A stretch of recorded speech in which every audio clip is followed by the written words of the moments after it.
onestamente eravamo convinti che a questo giorno qui e a questo anno qua avremmo risolto molti problemi.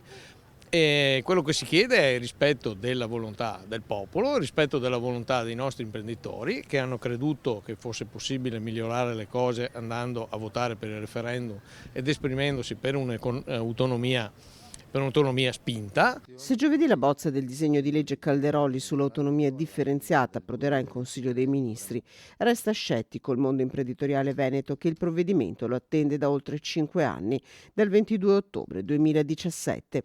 Il 53% tra i piccoli imprenditori padovani aderenti a Confartigianato Imprese, in un sondaggio realizzato prima delle ultime elezioni politiche, aveva risposto che l'autonomia non sarebbe mai stata realizzata, il 32% che si sarebbe fatta solo in parte.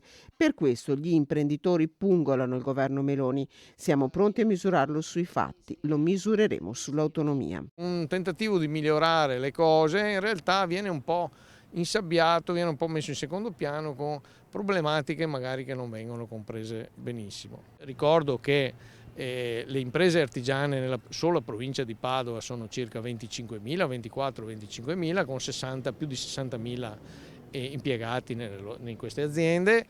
E dunque sono una voce importante, credono molto in questa riforma, ripeto, i numeri dei referendum sono stati chiarissimi, dunque è difficile anche capire perché non si vada avanti con la volontà popolare. Se il governo in questo momento appare deciso, l'attesa cresce tra imprese che ritengono il provvedimento sempre più necessario. Potrebbe essere che avendo una catena più corta, decisionale, amministrativa, burocratica, sicuramente noi troviamo dei vantaggi in questa cosa qua. In più, secondo me, è possibile un autocontrollo che si fanno le stesse regioni, le quali hanno solo interesse a vedere che le cose vadano bene e che non succedano cose strane.